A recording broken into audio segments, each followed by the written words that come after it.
From Storm Tracker 6, this is Forecast First, sponsored by Auto Owners Insurance. Simple human sense.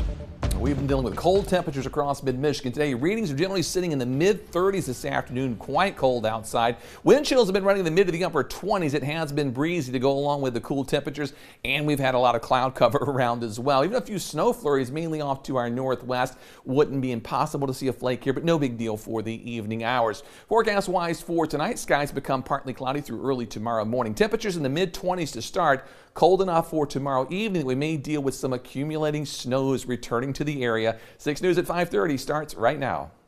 WLNS is here for you, celebrating 75 years of bringing you the news with 6 News at 5:30.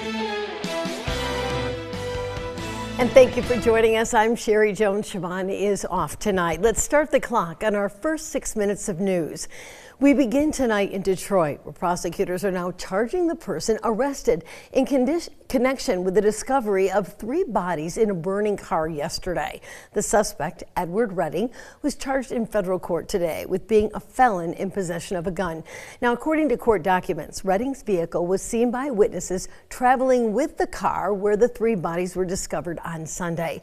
Police later found Redding's car, and he was arrested after first being chased by law enforcement. An agent with the Bureau of Alcohol, Tobacco, Firearms, and Explosives filed the complaint against Redding. I need you to hoist down your kid over here. I need you and you. We're gonna. You have to do it. This was the scene of an apartment building fire in Scottsville, just east of Ludington. According to the Mason County Sheriff's Office, deputies were first on the scene Monday night and helped tenants down from second-floor balconies. Michigan State Police troopers also responded. Officials say several people got medical treatment, but there were no deaths. Also in Mason County, deputies were able to find a missing woman using a drone on Sunday night after she spent 3 nights alone in the woods. Officials say the woman had been at the Little River Casino in Manistee and was driving home to Norton Shores. She apparently got lost, and when trying to turn around in a driveway, her car stopped working. She walked from there into the woods, but then couldn't find her way back. She spent 3 nights in the woods, eventually unable to walk. Deputies had been searching for her after she was reported missing. While trying to land at a small airport in Ottawa County this morning, a plane crashed and flipped over. The Ottawa County Sheriff's Office says the 2 people aboard the plane were able to get out and on their own and then turn down medical attention. The Federal Aviation Administration is now investigating that crash. Now take a look at this. A small plane, this one in southwest Oregon, overshot a runway and ended up in a bay that empties into the Pacific Ocean. It happened this morning. Authorities say the pilot and 4 passengers were being treated for unspecified injuries. Whoa, that was the moment a house already on fire exploded, trapping a firefighter under the rubble. The video comes from a body camera worn by a police officer in Christopher, Illinois on Thursday. After the blast, others on the scene rushed to pull the firefighter out of that debris. And according to officials, the firefighter only had minor injuries. There were no other injuries in that fire. In Colorado today, someone drove a car off an overpass and directly into the path of a light rail train. The driver of the car was killed in that crash. There were no other injuries to anyone in the train. Police are still investigating how and why the person drove off the overpass. After a series of near misses at this English railroad crossing, the rail network is closing up the footpath that crosses the tracks. Network Rail recently released this video showing how close people come by being hit by trains at that very crossing. The tracks also have an electric third rail that can electrocute people if they touch it. Network Rail says there have been 22 worrying incidents since 2019. In the Dominican Republic, at least 44 people are dead and 160 others are injured following a roof collapse at a nightclub earlier today. The club is a popular concert venue with several politicians, athletes, and others were there when it happened.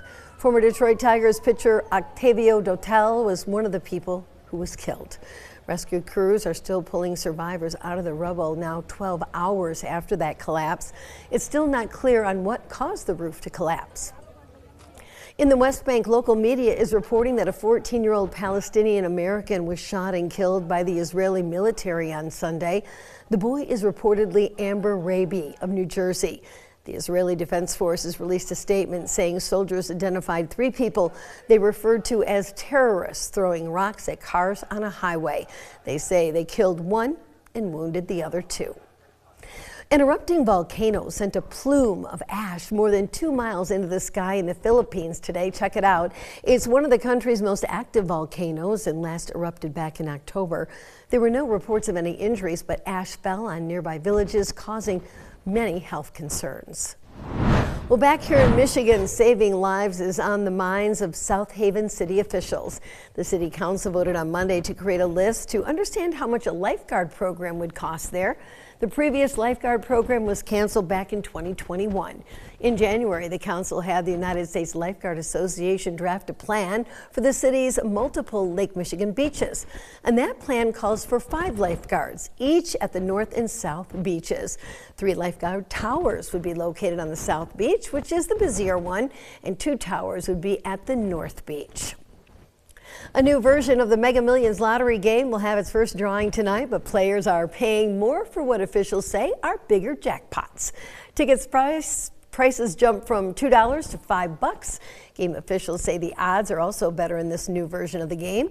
Jackpots are expected to grow at a faster rate as well. That drawing is set for 11 o'clock tonight. And speaking of big money, a collection of the world's rarest diamonds is now on display in the United Arab Emirates, including an extremely rare 10-carat blue diamond. The exhibit is worth more than $100 million and will go on auction in May. These aren't just everyday diamonds. These are diamonds that really are one of a kind, but also represent some of the rarest natural treasures that exist. The blue diamond is from South Africa. You can see it right there. Sotheby's expects it to go for around $20 million. David, I think that would be a lovely retirement gift from you. What? Wait a minute. Oh, no, you didn't loan yours. I'm sorry. Oh, yeah, right. Not quite there. That is a blinding diamond. I mean, Yeah. You see that thing, you're like, whoa. You're not wearing that out in public. Oh, no. That's a keep her in the safe. You're right. What we're wearing in public today are called winter coats. Yes, and hats rings. and gloves. And you may need the snow shovel by Thursday morning. No, say it's not true. Well, it's true. It's predicted. Yes.